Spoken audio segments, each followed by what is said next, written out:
The moon's so bright now, it's lush. One of the things I love about being at high latitudes, like Iceland sits between 64 and 66 degrees north, is how this time of the day, when it's snowy, this grad that you get on the sky, when you get clear skies like this, is like nothing else. It just makes me feel so happy. Like the simplicity of it all, that you're not having to do anything or be anything, you're just in this moment. I think my busy ADHD brain just loves the serenity of this landscape when it's snowy. If I could live at a certain time of day, I think this would probably be it forever in this sort of temperature.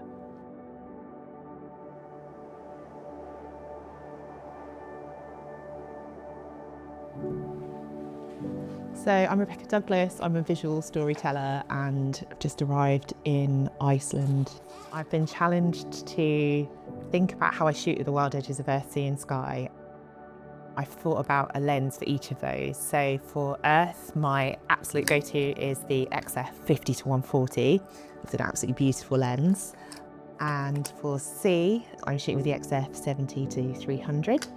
And then for shooting night sky and nighttime photography, my absolute go-to lens is the XF 16mm and it's f1.4, and it is just the most dreamy lens for shooting a range of nightscapes.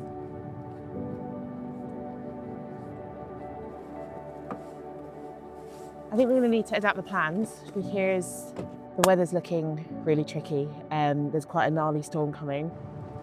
I think Glan is only about 15 minutes from here, so it's a good choice. This is the thing with nature, you've just got to adapt as you go. You can have these best made plans, but I think having a range of options and locations that you want to shoot just means that you can then adapt your itinerary when you're actually out in the field shooting.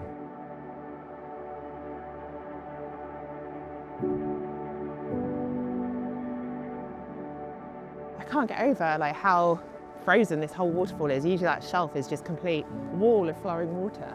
And just like, you know, upstream, how much water's frozen and suspended at the moment. And there's all of that energy just sort of held in this ice. Just the seasonality of how things look so different on the landscape's incredible. Canyon looks really beautiful that way too. Some lovely reflections. Got a bright scene, even though it's quite an overcast day. It's quite amazing how fast the shutter speed has to be in that balance. I always prioritise the aperture first, and I just really like shooting at 2.8 because it just brings subject isolation in a little. I've never noticed these cliffs here before. It's interesting, when you come to a place several times and in different seasons, you notice things differently. And the cliffs here, the shapes of the lava pattern, has almost got that kind of basalt column-esque feel to it. I wonder how it formed. I wonder if this canyon didn't exist before this glacier pulled back and the rivers caused the erosion. I'm always wanting to know why when I'm looking at scenes, not just taking photos and moving away. But I think that really just deepens your connection to the landscape so you can understand the story of how it's come to be. And that's what I love about Iceland, because it's such a young landscape. You just get to see all of those processes unfolding. And this lens just lets you pick out some of that detail. Wind's starting to get up, as was forecast. Oh, I hear birds. Geese, or is it swans?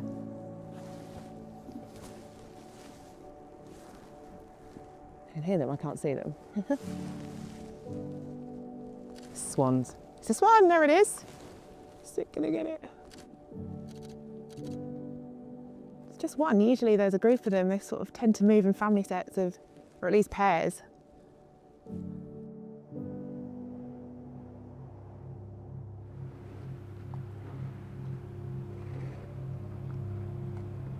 Right, we have just got to Olasvik Harbour and we are heading out on the water today to see if we can see some whales. There is rumours that humpback and definitely orca are around. So I'm just going to put the XF 70-300 on and let's go see if we can find some whales.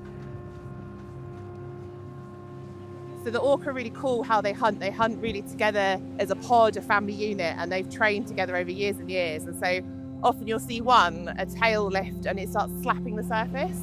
And what it's doing is actually stunning the fish, so then other orca can come around and then eat those fish.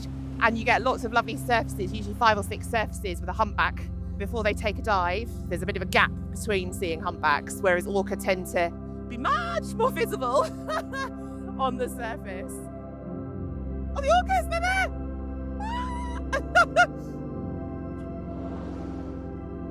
Oh, hi friends! So settings wise, I use the high frame rate, so the X-T5 can shoot at 15 frames a second. Because everything is moving and it's a really quite an intense swelly day on the water, I'm moving a lot as well. So it's good just to have that fast frame rate to capture a quick burst of images. I see orca right here. They're here. It's quite challenging conditions with the swell because you see them and then they kind of disappear behind. There they are, wave crests. Oh, that was beautiful with the seabirds. I'm always trying to look for the landscape as well as the whales so that it gives just more context about what I'm shooting. This is so special. The sound of them when they surface is something else. I love them so much. What is happening? Oh my God. It's lifting its tail and snapping the fish, you see? And then the younger one behind it is then hunting and eating those fish. Oh, this is insane. This is the closest I've ever seen this behaviour. Part of it is anticipating where you think they're going to surface next, guessing their direction of travel. If you can practice shooting with both eyes open, you can kind of keep your peripheral vision wider when you're shooting, because there's orca at kind of 10 o'clock, 8 o'clock, 11 o'clock. Basically, there's orca everywhere. Sometimes you want to get the detail and getting close with the whales, but then that means you're looking at a really specific area. So yeah, if you can keep both eyes open when you're shooting, that just helps you just soak in more of the environment and respond to what's happening around you.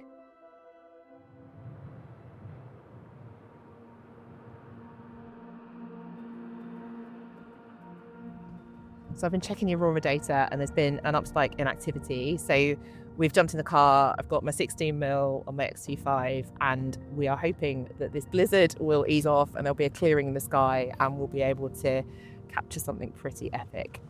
Okay, yes, there's a little bit of activity now and then our geomagnetic field drops in the wrong direction. So we need to get on this.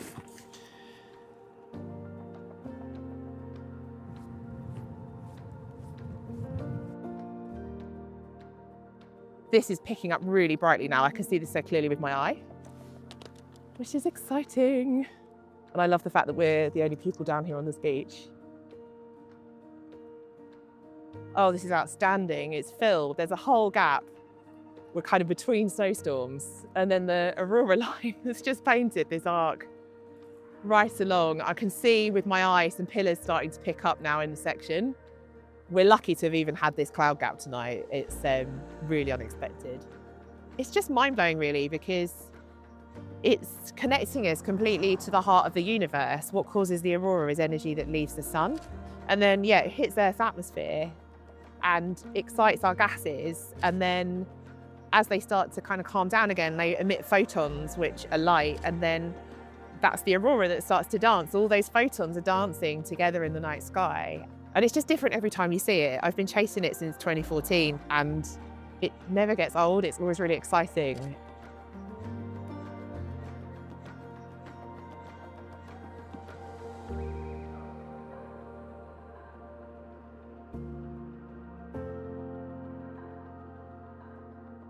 It's quite mind-blowing to see the sea has frozen. It's so cold.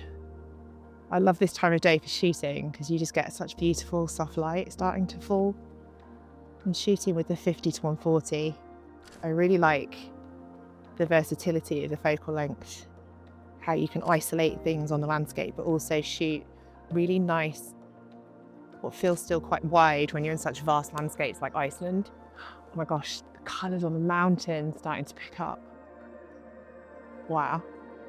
So it's a really good storytelling lens, I think, in terms of landscape. Colours are going really pink now, it's lovely. Gosh, the town Borgarnes is almost reflecting on the surface of the seawater. What a treat this night is. This light is incredible. Oh my gosh, the snowy mountains behind the town are starting to go really pink. And then the water is just really reflecting now the sky colour. We're so lucky. These are the moments that make me feel most alive.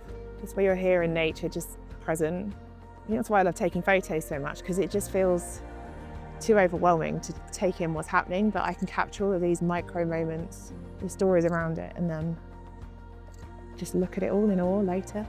Even the ripples on the water is such a lovely minimal feel. The colours are unreal. Oh my goodness, the moon looks incredible.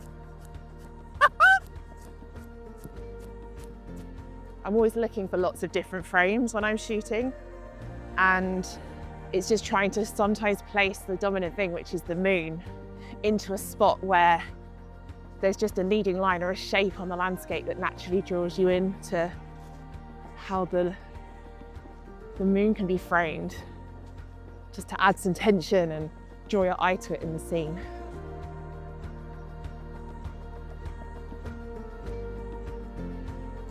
Wow. I love these mountains, the shapes of them, and you can see how they've been carved out by just the glacial, all the glaciers moving back. It gives these layers and shapes, it's incredible. It's hard to know where to look and where to shoot. It's just 360. It's just absolutely wonderful. Oh, what is this place? And with all of this, I've completely forgotten to check the aurora forecast to see what's happening. These skies are so clear, it could be a really good night tonight. I can't go over how clear this is. This is just wild. Oh wow, there's actually bits of pancake ice forming. There's actually pancake ice forming! Like, this only happens on seawater, and I've only ever seen it once before. It's so cool. I can't believe the colours still and the textures through everything. I might have to run down to sea one more time.